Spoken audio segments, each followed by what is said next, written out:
안녕하세요. GTG 원장 김종명입니다. 오늘 설명에는 수학은 공교육만 따라가면 고등 때 망하는 구조입니다.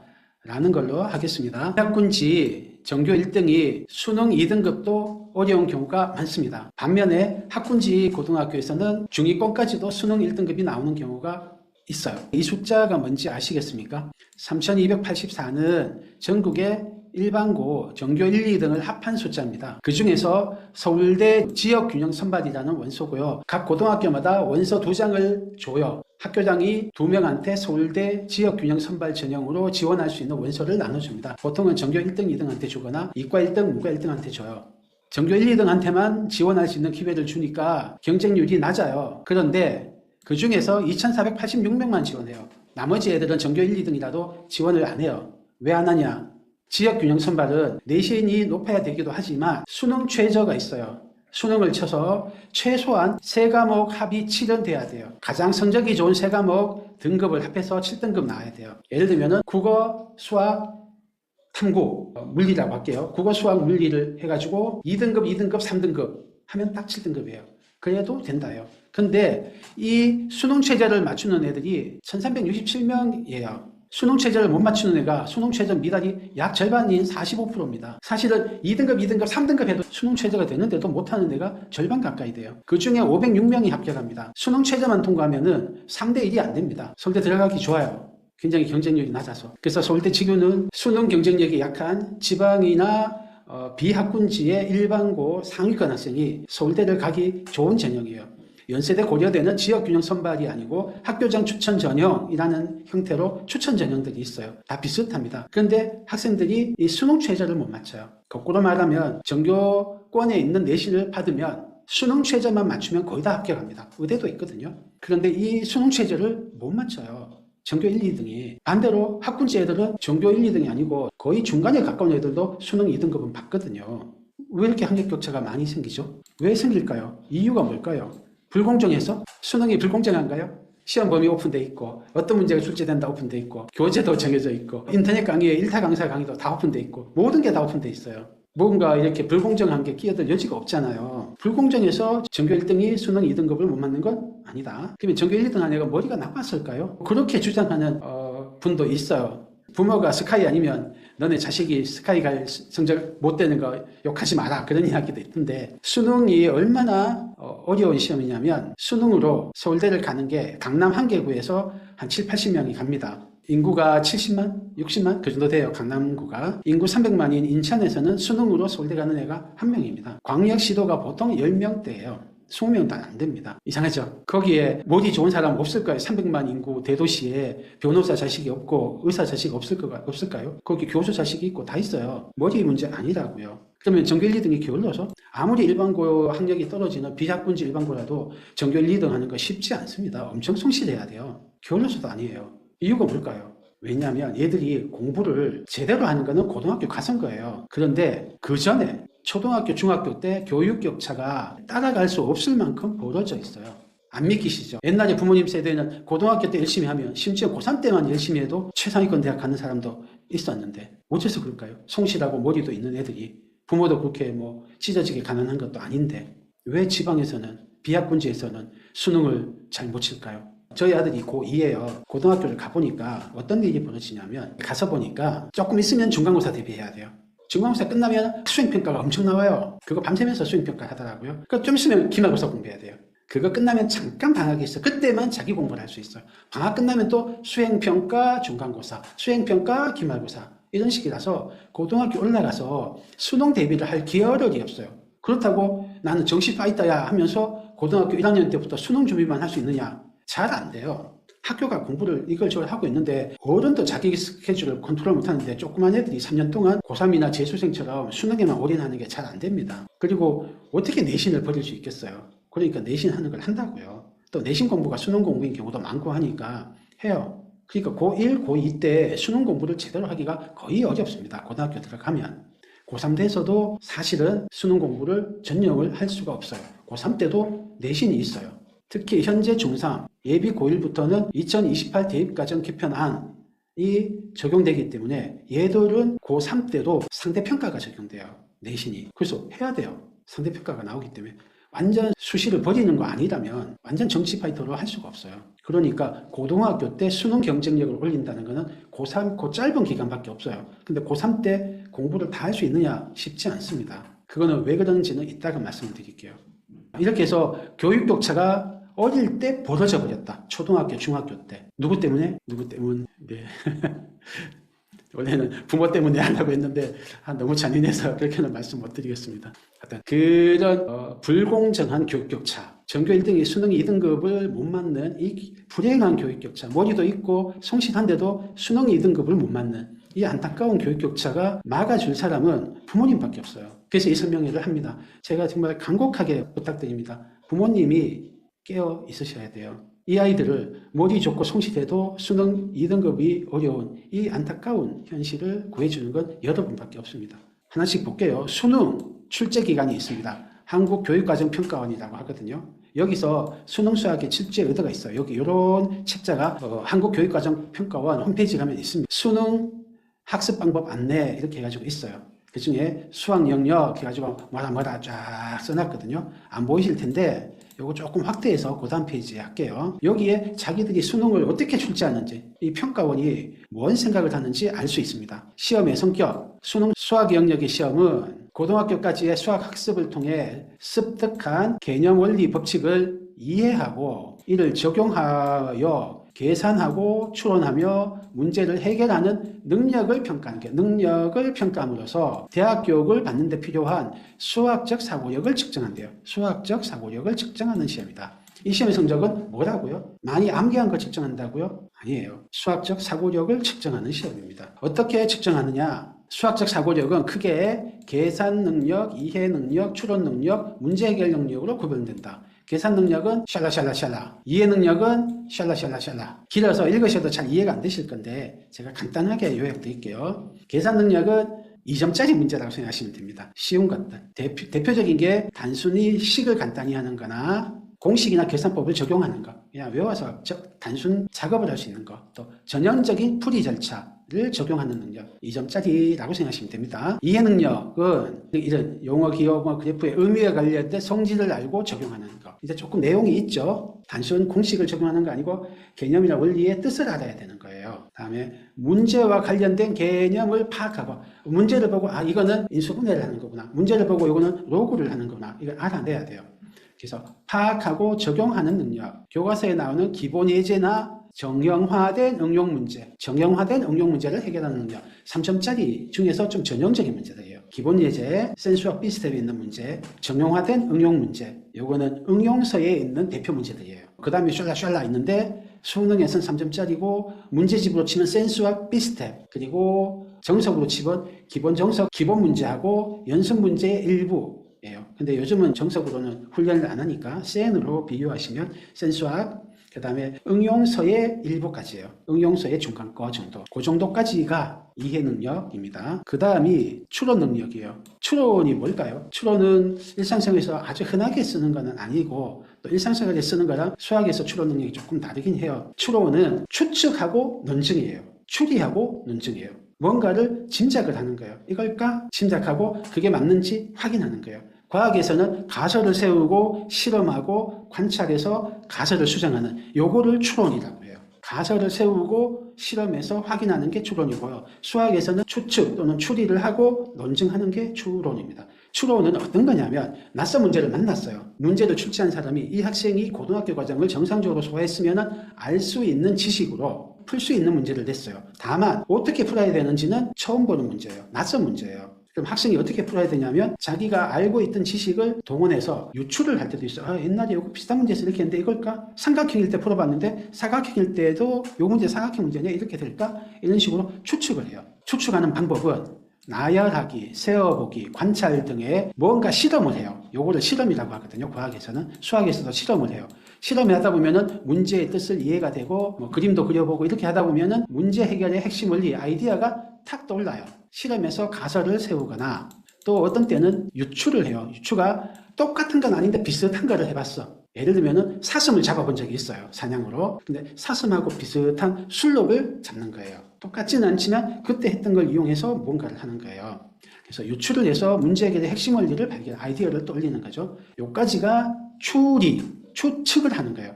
추측을 하는 방법은 짐작이죠. 그 다음에 그렇게 짐작을 한 다음에 과학이라면 실험하고 관찰을 하는데 수학에서는 논증을 해요. 원리 법칙을 이용해서 참인지를 확인하는 거죠. 그래서 명제의 참거짓을 판별하는 능력, 논증이에요. 하여튼 뭐 그래서 참인성질을 이끌어내는 능력, 반례를 들어서 참거짓을 판단하는 능력 등 하여튼 논증입니다. 논증. 추론은 문제 해결의 아이디어를 짐작을 해서 추측을 해서 떠올리고 가설을 세우고 그거를 논증하는 거예요. 논증은 이제 여러 가지 증명 형태죠. 요거를 추론이라고 합니다. 그 다음에 문제 해결 능력. 문제 해결 능력은 낯설고 어려운 문제를 풀어내는 힘입니다. 아이디어를 떠올리는 거는 추론을 해요. 근데 그것보다도 좀 더 복잡해, 문제가. 덩치가 커요. 그럴 때 문제 해결 능력이 추론 능력 이상의 능력이 필요한 거예요. 두 가지 이상의 개념 원리 법칙의 관련성을 파악하고, 요 말 뜻이 이해가 안 되죠. 그래서 종합하여 문제를 해결하는 능력, 관련성 파악하고 종합해서 해결인데요. 조금 이따가 말씀을 드릴게요. 하여튼 복잡한 문제를 푸는 거예요. 두 단계 이상의 사고 과정을 거쳐서 문제를 해결하는 능력, 실생활 관련된 문제, 타격과 소재를 푸는 능력 뭐 등등등인데 핵심은 이따가 말씀드릴 복잡도가 높은 문제를 푸는 힘입니다. 그러면 추론 능력은 3점짜리 조금 어려운 거랑 4점짜리 좀 쉬운 것까지 보통 추론 능력이고요. 문제 해결 능력은 4점짜리 중반부터 킬러까지를 문제 해결 능력이라고 해요. 수학 문제가 어렵다고 한단 말이에요. 어려운 문제야. 난이도가 높은 문제야.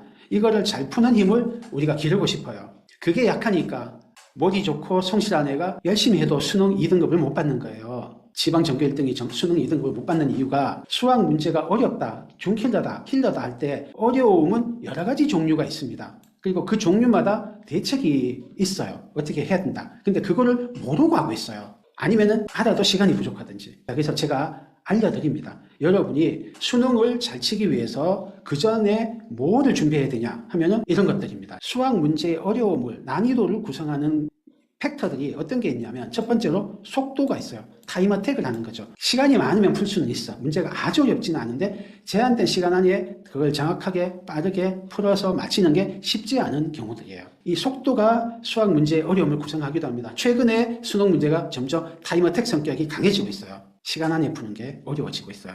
그럼 이거 어떻게 대비해야 되냐? 첫째는 반복 훈련, 약간 양치기가 필요해요. 많은 문제집을 좀 풀 필요가 있어. 4점짜리 초반까지 쉬운 거, 중킬러 전까지는 기계적으로 촉촉촉 풀 만큼 훈련을 해야 돼요. 그 다음에 그 밑바닥에는 연산력이 개발되어 있어야 돼요. 연산력을 어떻게 개발하냐? 사고력에서는 기계적으로 무지성으로 연산하는 것을 못하게 해요. 머리 써서 연산하는 건 사고력 수학, 저희 GTG 사고력 수학에서는 훈련을 시켜요. 그게 중고등학교 과정 진도 나가면서도 그때 했던 머리 쓰는 연산의 습관과 그 능력이 사용이 됩니다. 이렇게 해서 얘가 최적화 풀이를 하면서 나가야 돼요. 똑같이 푸는데 짧은 시간 안에 실수 없이 풀 수 있는 최적화 풀이라는 게 있거든요. 최적화를 하면서 가는 훈련을 해야 돼요. 지금을 최적화하기는 어려워요. 초등학생들이 하기는 어렵지만 이 습관은 들여야 되는 거예요. 저희 사고력 수학 중에서 똑같은 문제를 여러 가지 방법으로 푸는 걸 합니다. 저희가 한 문제를 4가지 방법으로 풀기를 시켜요. 사고력 수학에서. 이런 거 할 때는 저는 아이스크림 문제라고 해서 너무 무식한 방법 아니고 괜찮은 방법 4개 찾으면 내가 아이스크림 쏜다 이렇게 하고 애들이 1시간 동안 막 머리를 짜면서 4가지 방법을 찾아내고는 해요. 이런 게 사고력 하면서 몸에 습관이 배야 돼요. 답이 맞았다고 끝이 아니고 더 좋은 풀이가 없을까 생각하고 하는. 그래서 이런 머리 쓰는 연산하는 훈련과 최적화 풀이를 생각하는 거를 몸에 습관을 들여줘야지 수능에서 타임 어택이 특히 요즘같이 중킬러가 쫙 많아지고 킬러가 없어지는 추세에서 이 속도를 이겨낼 수 있어요. 두 번째, 정확도. 정확도는 뭔가를 알아. 이제 다 계획이 다 섰어. 하지만 그걸 정확하게 수행 못하고 중간에 실수를 한다거나 뭔가 잘못을 안 하는 게 중요한 그런 문제예요. 예를 들면 대표적인 게 개수색이에요. 모두 몇 개냐 하면 아차 하고 한 개 빼먹기 쉬워요. 할 줄은 아는데. 아니면 계산 과정이 길거나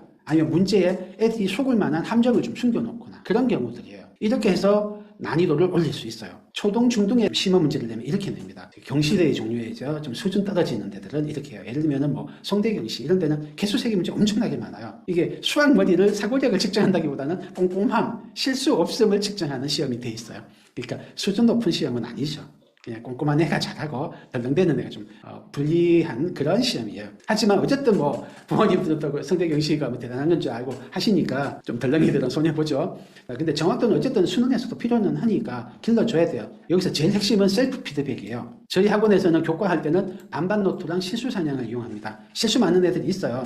이 실수에 대해서는 유튜브에 한번 올렸기 때문에 길게는 안 할게요. 저희 옛날 유튜브 찾아주시면 실수 줄이는 방법 해가지고 유튜브에 있습니다. 그거 참고하시고요. 사고력 수학에서는 정확도를 올리기 위해서 어떻게 하냐면 연산력 훈련을 여전히 시켜요. 다양한 방법을 풀고 뭐 머리 써서 풀고 하지만 그 중에서 실수 없이 계산하기 쉽게 계산 프로세스를 재구성하는 거예요. 그것도 연산력에 들어가 있어요. 사고력 연산에. 그 다음에 우리 인간의 집중력이 한정돼 있어요. 지금 어릴 때 똑똑하던 애는 집중력이 좀 높은 편이고 아직은 좀 어리다 하는 학생은 집중력이 낮은 편이에요. 근데 똑같은 집중력이라도 집중력 관리 기술 따라 달라요. 대표적인 게 뭐냐면 문제를 푸는데 어수선하게 여기저기 이렇게 해놓으면 하다가도 조건 하나 빼먹기 쉬워요.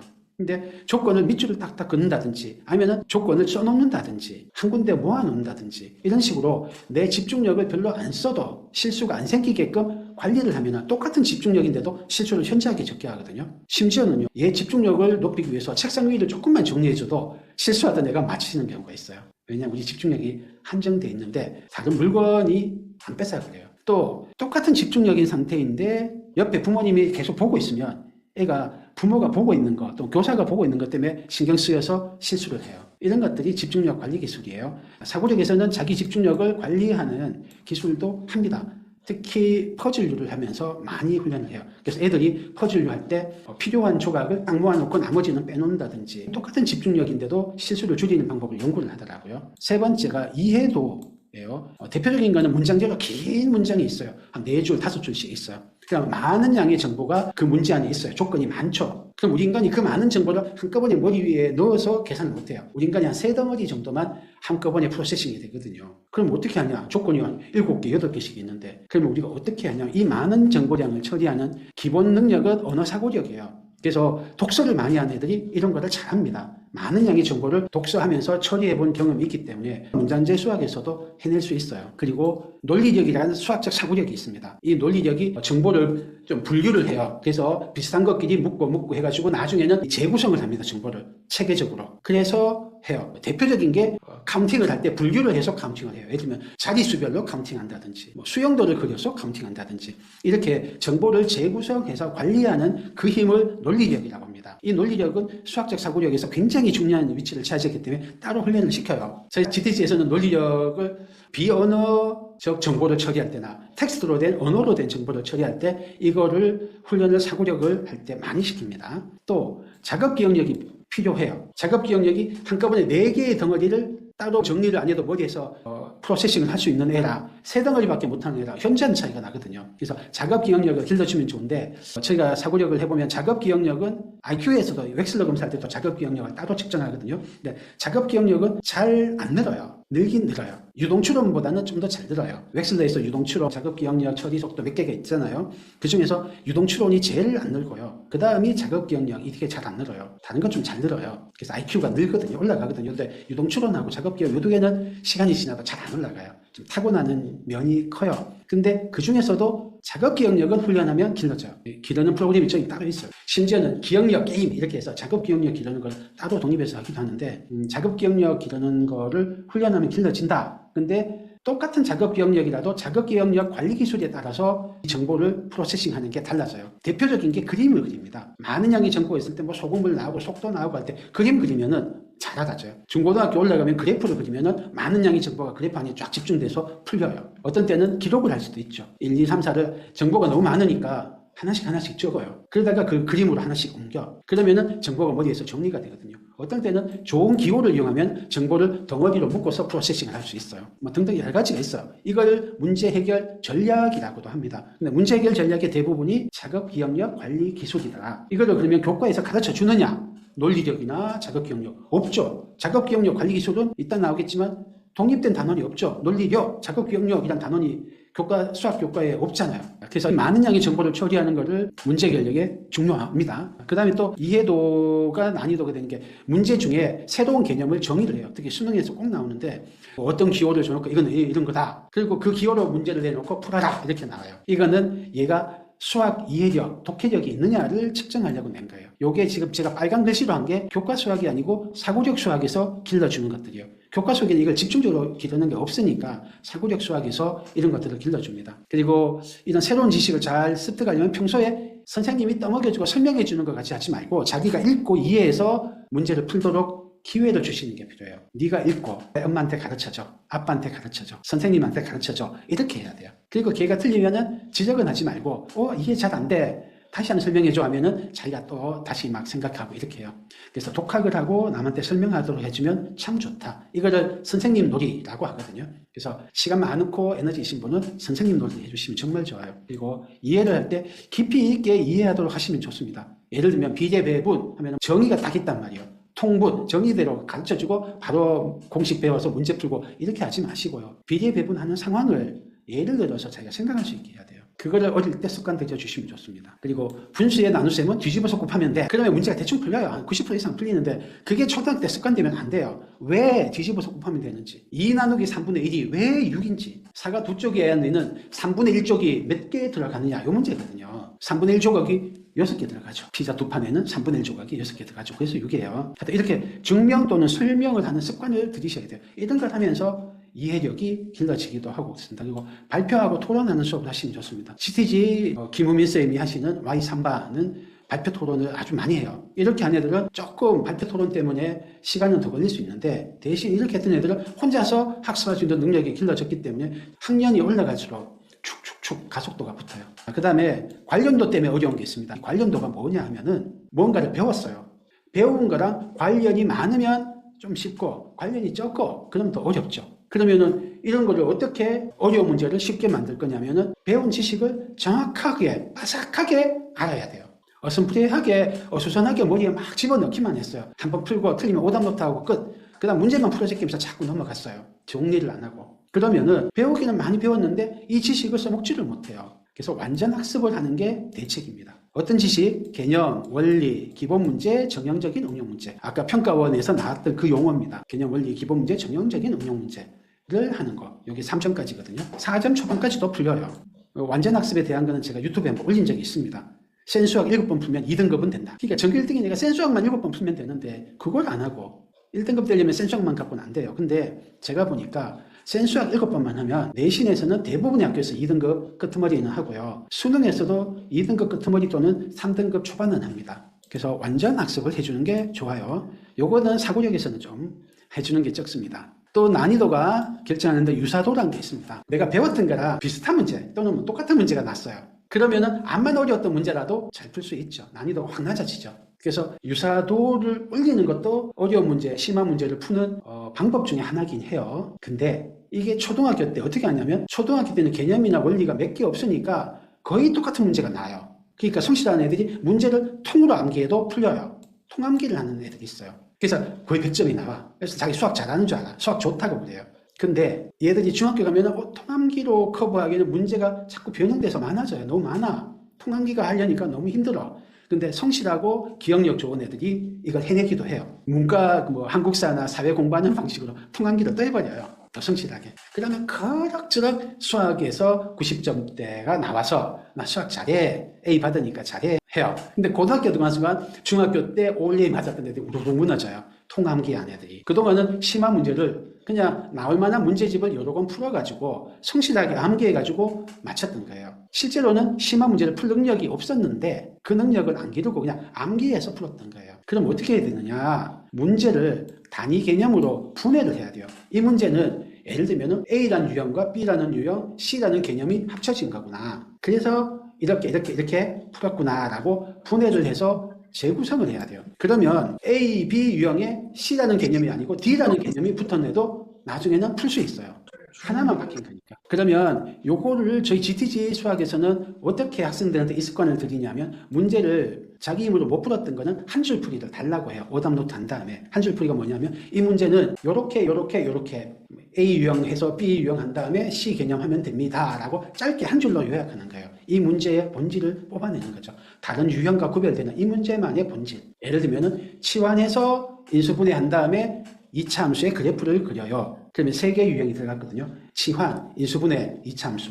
조금 더 어려우면 그래프를 그려서 최대 최소를 구해요. 그럼 4개의 유형이 결합된 거거든요. 이렇게 하면은 치환 안 하고 하는 것도 풀리기도 하고 3차 함수로 풀 수도 있고 이렇게. 그렇게 하려면 문제를 분해해서 재구성하는 요 훈련을 해야 됩니다. 이 습관을 들이는 걸 한 줄 풀이를 달라고 해요. 이것도 유튜브에 올려놨으니까 한번 보십시오. 그러면 여기까지 하면은 3점대에서 4점, 쉬운 4점까지가 풀려요. 가시도가 뭐냐면은 가시거리란 말이 있잖아요. 보이는 거리. 그래서 가시도는 얼마나 그 문제에 숨어있는 조건들이 내가 알고 있던 지식으로 연결될 수 있냐. 그 실마리가 보이느냐. 조건이 많고 그런데 어느 거를 어떻게 풀어야 될지 모르는 상황에서 이 실마리가 잘 보이면은 추론을 할 수 있어요. 요거니까 요거겠지라고 추측하고 그 다음 논증하면 되거든요.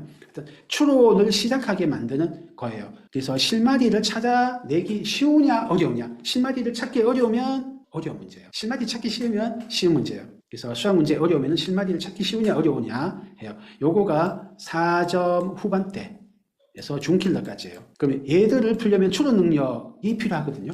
이 추론 능력은 사고력 수학에서 길러져요. 교과서에서 추론 능력, 추론 이런 단원이 없잖아요. 지식으로 되는 거 아니고 능력이잖아요. 그래서 이 추론 능력을 평소에 어릴 때 길러놔야 돼요. 그리고 지금 이제 교과 수학을 하고 있어. 중학생, 고등학생이 사고력 수학을 할 수가 없잖아요. 그럴 때 어떻게 하느냐? 키워드 노트란 걸 하면 됩니다. 키워드 노트는 제 블로그에 올려놨는데 유튜브 찍었나 모르겠네요.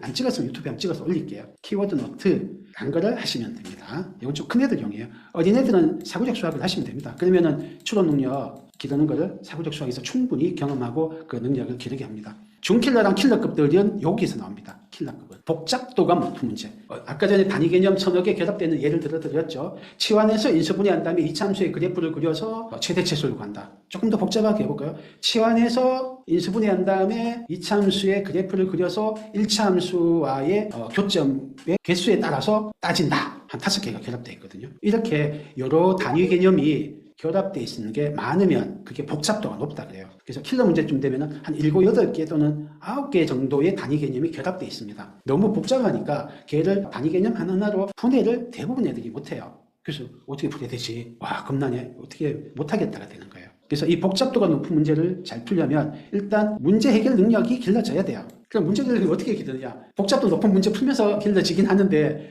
그 전에 자빠지죠 애들이. 나 못 풀어요. 그러면 선생님이 가르쳐줘 버려. 가르쳐주면 문제 외워버리죠. 처음 보는 거 또 못 풀어.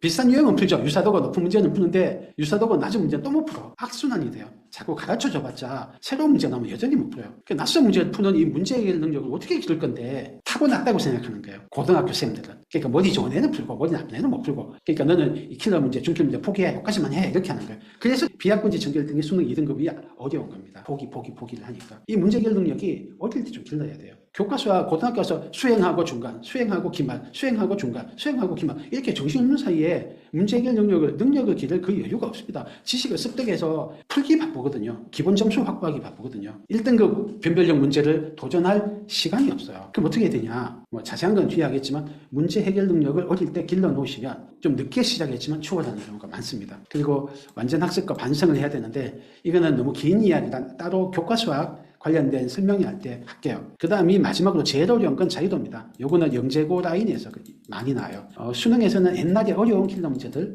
정도 아주 극악의 킬러 문제들일 때는 자유도가 높아요. 복잡도가 높은 문제는 그래도 배운 무슨 유형이 조금만 훈련하면 보이거든요. 어떻게 결합됐는지가. 근데 자유도가 높은 문제는 배운 걸 뭘 적용해야 될지는 몰라요. 선택지가 너무 많아. 갈림길에서 일로 갈 수도 있고 절로 갈 수도 있고 절로 갈 수도 있고 어느 한쪽으로 가는데 또 그 갈림길에서도 갈림길이 많고 어느 길로 가든 갈림길이 계속 연결돼서 좀 지나면은 모래사장에서 바늘 찾는 느낌이 돼요. 뭘 어떻게 해야 될지 모르는 상황이에요. 이런 게 창의적 문제 해결력 또는 사고력이 필요한 경우예요. 그래서 영재고나 영재교육원에서는 창의적 문제 해결력이 있는 이 애들을 뽑으려고 일부러 자유도가 높은 문제를 냅니다. 수능에서도 아주 옛날에 어려운 극악의 킬러들이 자유도가 높은 문제예요. 그래서 선택지가 얼마나 많으냐고 얘는 사고력과 몰입을 통해서 해야 돼요. 이거야말로 사고력 수학을 밖에 못해요. 교과 수학에서는 이 정도 몰입을 하기가 어렵거든요. 그러면 저희 GTG에서는 빨간 글씨로 한 것들을 다 하고 있습니다. GTG 사고력 수학에서는. 근데 이런 것들을 비학군지 전교 1등이 어릴 때 안 했던 거예요. 추론 능력, 문제 해결 능력,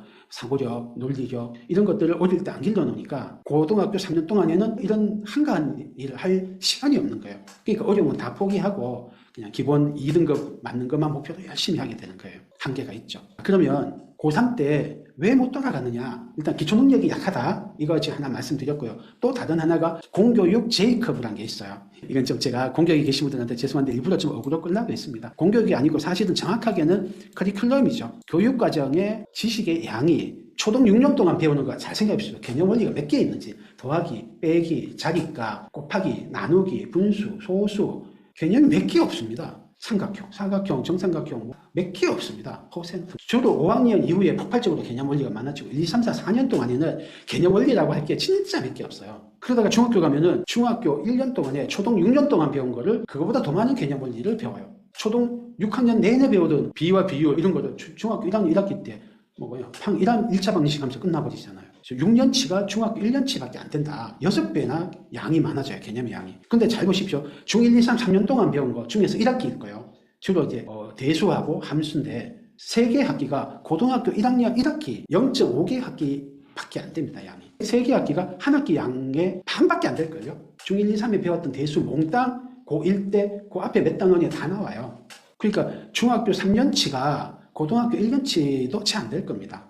양이 느는 거 보십시오. 초등 6년치가 중학교 1년치고요. 중학교 3년치가 고등 1년치도 채 안 돼요. 고2, 고3 올라가면 고1 때 배우던 게 공통수학 1, 2잖아요. 근데 고2 되면 무슨 일이 벌어지나 생각해 보십시오. 고2 때 요즘 과목을 할게요. 바뀐 거 말고 수원, 수투 이 2과목 배웁니다. 확 2배가 많아져요. 어떤 학교는 3과목 합니다. 위적분까지. 좀 빡세게 하는 데는. 2과목이라도 2배로 늘어요. 근데 실제 2배냐? 수원 수투가 고1 때 배웠던 수상하, 공통수학 1, 2보다 더 많습니다. 그러니까 고2 1년 동안에 고1 때 배웠던 게 한 2배 이상을 배워요.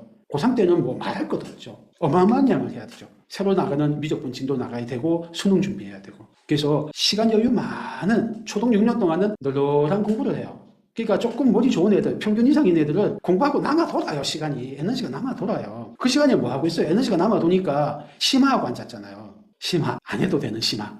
이거는 제 유튜브에 한번 올렸으니까 얼마 전에 설명했으니까 생략할게요. 하여튼 그 시간 많을 때 머리 좋게 한다고 심화하고 앉았다가 고3 돼서는 끝인 거예요. 개념 원리를 다 소화도 못해요. 너무 많아서 폭발적으로 증가하니까요. J컵을 그린다니까 이렇게. J컵을 그리면서 급격하게 많아지니까 고등학교 가서는 이 기간에는 아까 말씀드린 수능 대비가 안 돼요. 그냥 겨우 간신히 기본 거를 처리해서 2등급 근처까지 가는 게 끝이에요. 센수업 비슷하게까지 하는 게. 그 이상을 막 문제집만 많이 푸는데 사실은 별 영향가가 없어요. 그러니까 지방 전교 1등이 능력 개발 안 됐죠. 그리고 어릴 때 지지부진하게 공부하다가 고등학교 들어가서 공부하려니 갑자기 영이 너무 많아져서 그거를 소화하기도 어려운 소화불량이 되는 거예요. 결론은 능력 개발도 안 돼 있으면서 시간도 부족하더라. 그러니까 수능에서 못 치죠.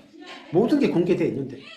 1타 강사 강의 다 들을 수 있고 문제집 다 있고 좋은 문제집 뭐 숨어진 게 조금 있죠. 형당에서 나눠주는 자료 조금 있을 수 있는데 그거 얼마나 크겠어요. 지방에서 할 수 있는데 못하잖아요. 2등급도 못하잖아요. 그게 이 초중 9년 동안에 느슨하게 해서 그래요. 꼭 필요한 걸 안 해서 그래요. 그러면 조금 더 볼게요. 아까 수능이 계산 능력, 이해 능력, 추론 능력, 문제 해결 능력 이 4개를 측정한다고 했잖아요. 평가원이. 수능을 출제하는 기관이. 그러면 추론 능력이 3, 4점짜리, 문제 해결 능력이 4점짜리 후반, 중킬러, 킬러 문제들 푸는 그 능력인데 이건 교과서 어디에 있습니까? 어디에? 교과서 어디에 있어요? 교과 심화 문제 풀면 이거 있어요? 심화 문제에 추론 능력, 문제 해결 능력 있어요? 대부분 어떻게 해요? 진도 배기도 안 하고 가르쳐 주잖아요. 암기시키잖아요. 추론 능력, 문제 해결 능력이 이렇게 심화 문제를 주입식으로 배운다고 길러져요? 그냥 유사도만 낮추는 거라고요. 봤던 문제를 만들어주는 거라고요. 초등과정, 중등과정은 시험 범위가 빤하고 개념 원리가 몇 개 없으니까 문제를 많이 풀면은 유사도가 높아져요. 그래서 봤던 문제야 다 비슷한 문제야 풀 수 있어요. 그렇게 통암기를 해도 된다니까요. 그러니까 애들이 어려운 문제 만나면 안 배워서 모르는데요. 이런 소리하고 앉았다니까요. 자기 뭐 풀 생각 안 하고. 자, 추론 능력, 문제 해결력 기르는 과정은 교과서에 따로 없고 이거는 교육 과정에서 없어요. 측정은 하는데 없어요. 애들 뭐 어쩌라고. 타고난 머리 없으면 나가 놀라는 거예요. 부모님 잘 생각하십시오. 초등 6년, 중등 3년, 9년 동안에 능력과 지식 이 2개를 해야 되는데 지식은 너무 느슨하게 하고 능력 개발은 심화 문제 푼답시고 지식은 느슨하게 했는데 심화 문제 풀어도 이 추론 능력, 문제 해결 능력을 제대로 못 기르는 경우가 90%가 넘는다. 여러분이 암만 최상위 풀고 왕수학 풀고 해보십시오. 가르쳐주는 방식이면 하나도 안 길러집니다. 심지어 황소수학 이렇게 막 찐득하게 오래 생각한다는 학원 보내면서 새끼 강사 붙여가지고 과외 붙여가지고 그 문제 풀고 하지 않는데 그게 길러지겠어요? 암기가 되지. 수학을 싫어하게 될 겁니다. 정말 제가 피를 토합니다. 좀 일찍 나가세요. 그리고 제대로 능력 개발하는 걸 하면서 가세요. 그럼 능력 개발 어떻게 하는데? 여러분은 모르죠. 그걸 전문으로 하는 프로그램이 사고력 수학입니다. 그래서 개념이나 원리가 몇 개 없고 교과 수학이 심하다고 해봤자 괴랄한 문제밖에 없고 그냥 정확도만 자꾸 요구하는 그런 찌질한 문제만 있을 때 거기에 얽매이지 마시고 훨씬 깊이 있고 훨씬 퀄리티가 좋은 사고력 수학을 하십시오. 그래서 관행정박법은 좋은 선생님이나 타고난 수학머리가 없으면은 이런 추론 능력과 문제 해결 능력을 못 길러요. 정말 좋은 선생님이라야지 이걸 길러줄 수 있어요. 혼자 힘으로 풀게 만들고. 아니면 타고난 수학머리가 있어서 그냥 최상위만 풀었는데도 정답률 70% 쭉쭉 넘어가든지. 그래서 많이들 하시는 게 교과 심화 문제집을 하십니다. 최상위, 왕수학 이런 걸 하시는데 되는가요? 애가 못 풀 때고 자빠졌을 때 안 가르쳐 주는 거 말고 여러분이 이 문제에 도전하게 만들 방법이 있습니까? 묻고 싶습니다. 못 풀겠다고 하는 애를 생각해봐 한다고 생각하던가요? 결국은 여러분이 힌트 주거나 가르쳐 주잖아요. 가르쳐 주고 밑에 비슷한 거 풀리잖아요. 그래서 추론 능력, 문제 해결 능력이 길러지냐고요. 그냥 유사도만 높아지는 거예요. 외워둔 거예요, 문제를. 그래서 푼 거는 제대로 푼 게 아니에요. 능력이 안 개발됐다고요. 근데 애가 안 푸는데 어떻게 할 거예요? 그래서 이 어려움에 대응하려고 나온 게 사고력 수학입니다. 아이들이 어려워도 매달릴 수 있게 만들려고. 자기 머리에 가지고 있는 거대한 에너지를 못 쓰고 있는데 그거를 꺼내서 쓸 수 있게 해주는 게 사고력 수학이에요. 저희 GTG 사고력 수학 같은 경우는 처음에 와서 1분이면 못 풀어요. 가르쳐 주세요 하던 애들이 나중에는 30분 지나서 안 풀려. 한 문제를 풀고 있는데 얘들아 도와줄까 하면 싫어요 이렇게 해요. 1시간 동안 한 문제 할 때도 있어요. 심지어 제가 모의 캠프란 그래요. 아침 10시부터 저녁 6시까지 수학만 합니다. 그때는 3시간씩 한 문제를 합니다. 제 블로그에 올려놨습니다. 한번 보십시오. 한 문제를 3시간 동안도 해요. 4시간 할 때도 있어요. 그 정도나 낑낑거리고 매달리게 애가 변합니다. 깊이 생각하도록. 그러면은 이 심화 문제집이 빛을 발하죠. 한 문제를 낑낑거리고 생각하니까 머리가 좋아지죠. 추론 능력 개발되고 문제 해결 능력 개발되죠. 문제 해결 수학이라고 있습니다. 1031, 필즈 수학, 팩토 이런 것들이 있어요. 이런 것들도 도움이 됩니다. 그래서 사고력 수학하고 문제 해결 수학 합쳐서 하시면 좋아요. 시중에서는 수학을 1031, 필즈 같은 거를 사고력이라고 하는데 사고력의 원 오브 댐입니다. 문제 해결력이라는 그거 하나에만 집중됐고요. 문제 해결력을 발휘하려면 그 밑에 공간지간력, 연산력, 논리력, 추론 능력, 규칙 파악력, 여러 가지 능력이 뒷받침이 돼야 돼요. 이것까지 다 개발해 주는 게 사고력 수학입니다. 그리고 키워드 노트란 거 아까 추론 능력 할 때 한 건데 이거는 따로 유튜브 한번 찍을게요. 이런 것들이 전문적인 방법입니다. 그리고 추론 능력 문제 해결력 기르기 위해서 고도로 기르는 건 영재 수학입니다. 영재교육원 KMO, 아니면 성대경시 같은 거, 영재고 입학시험 이런 라인이에요. 여기는 그쪽 성향을 타고난 아이들, 영재성이 강한 애들 그런 애들은 이것까지 해줘야 돼요. 그냥 교과 심화나 수능으로는 성이 차지 않아요. 자기 에너지가 더 넘쳐요.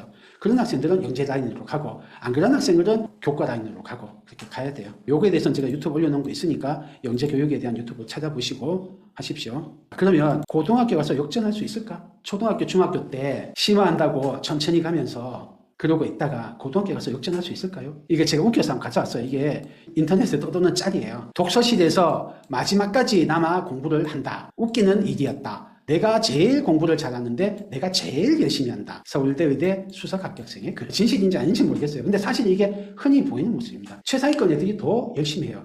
고등학교 가서 학군지에 열심히 하던 애들, 초등학교, 중학교 때부터 좋은 방법으로 열심히 하던 애들이 고등학교 3년 내내 더 많이 해요. 지방의 전교 1, 2등 열심히 하지만 걔들보다 더 많이 해요. 역전할 수 있어요. 여러분이 초등학교, 중학교 때 느슨하게 하다가 철들어서 고등학교 때 열심히 하면 되지 라고 이야기하는 주로 아버님들 그런 분들 있으시면 이 말씀을 한번 해보십시오. 이미 공부를 대하는 마음가짐이 달라진 상태로 고등학교 들어왔는데 역전할 수가 있을까요?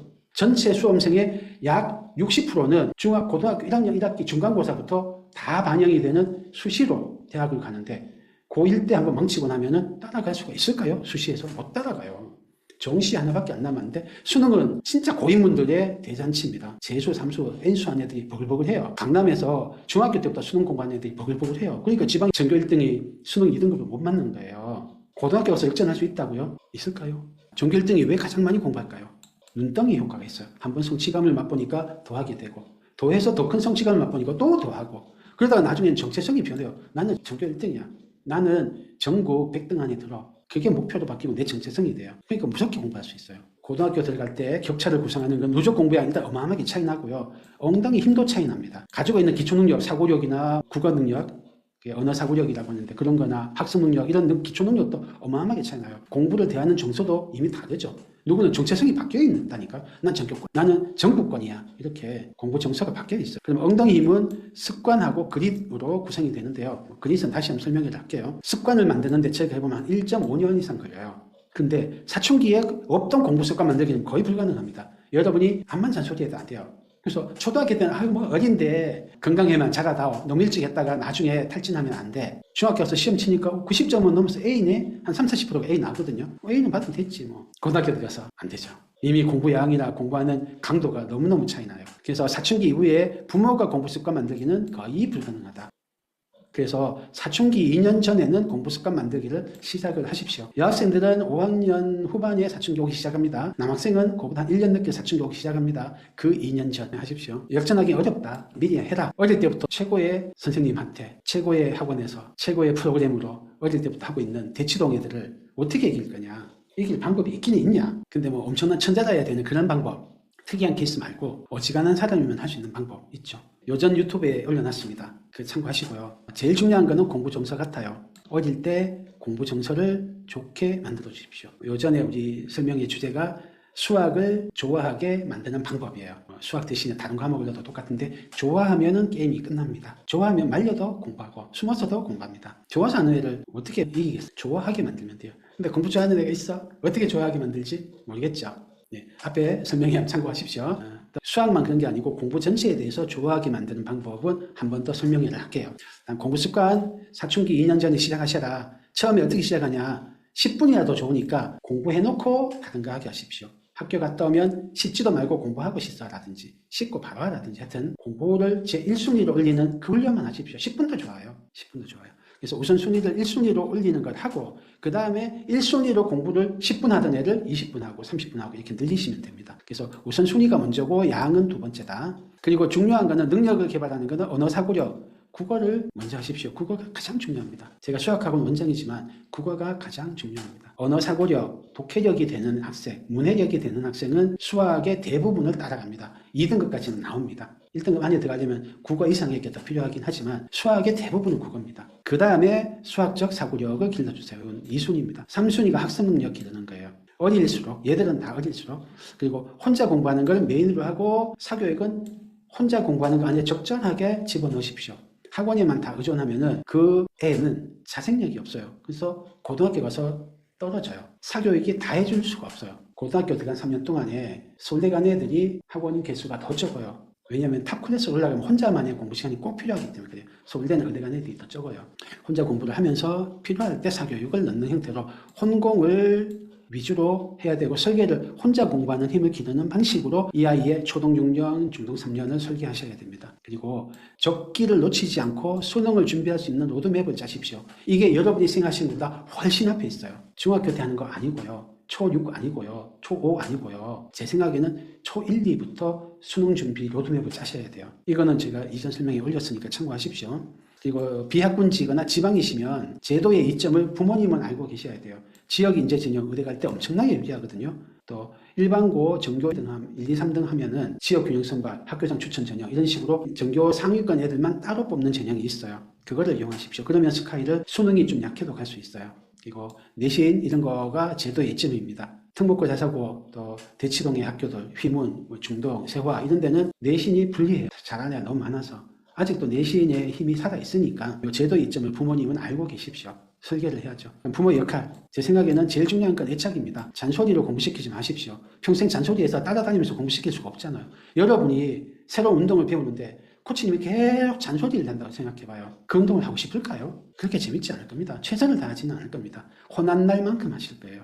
부모 자식 사이의 애착관계, 애정관계가 가장 중요합니다. 심지어 공부 좀 못하더라도 부모 자식 간의 이 애정관계는 건드리면 안 돼요. 이게 먼저입니다. 부모를 존경하고 부모한테 잘해주고 싶어서 공부하는 게 아이들의 가장 큰 동력 중에 하나입니다. 아이들이 엄마 아빠를 존경하고 그러면 대체로 아이들이 공부를 열심히 합니다. 부모를 존경하면. 근데 여러분이 아이들을 공부하게 만들 수 있는 가장 큰 지렛대, 부모 자식 사이의 애착관계, 애정관계를 눈에 보이는 그 하나 잘해주려고 잔소리하면서 깨지 마십시오. 간절히 부탁드립니다. 제일 중요한 거는 애착관계다. 그 다음에 공부 정서를 만들어주시고 공부 태도와 습관을 만들어주세요. 그 다음에 능력 개발하시고 지식은 맨 나중에. 어릴수록 애착, 정서, 태도, 능력 개발하는 데 더 초점을 두십시오. 이게 기초 체력입니다. 공부통이에요. 공부통이 커지면 그 다음에는 합니다. 하면은 남보다 잘하기 때문에 금방 신바람이 나요. 조금 뒤쳐져도 괜찮은데. 그리고 잔소리 좀 하지 마시고 바람을 이기는 게 햇빛입니다. 아이가 이쪽으로 했으면 좋은 쪽에 햇볕을 비춰주세요. 놀 때 잔소리 하지 말고 놀다가 어쩌다 한번 공부할 때 박수 쳐주고 안아주고 어쩌다가 한번 할 때 박수를 쳐주세요. 반드시 햇볕을 비추는 쪽을 잘합니다. 처음에는 그쪽을 자주 안 하죠. 근데 여러분이 거기에 관심 가지고 긍정적 피드백을 주면 반드시 그쪽으로 잘합니다. 여러분 태양이거든요. 아이들은 식물이에요. 식물이 태양을 좋아하고 그쪽을 잘하죠. 여러분이 하셔야 되는 거는 사랑해주고 관심 가지고 바람직한 행동을 할 때 박수 쳐주는 거예요. 그리고 로드맵을 짜야 돼요. 이건 애들이 짤 수 없으니까 미리 로드맵을 짜십시오. 어떻게 해야 된다 구체적인 건 제 설명에 몇 번 했으니까 참고하시고 그럴게요. 긴 시간 감사합니다. 수학은 즐거운 도전과 탐구입니다. 감사합니다.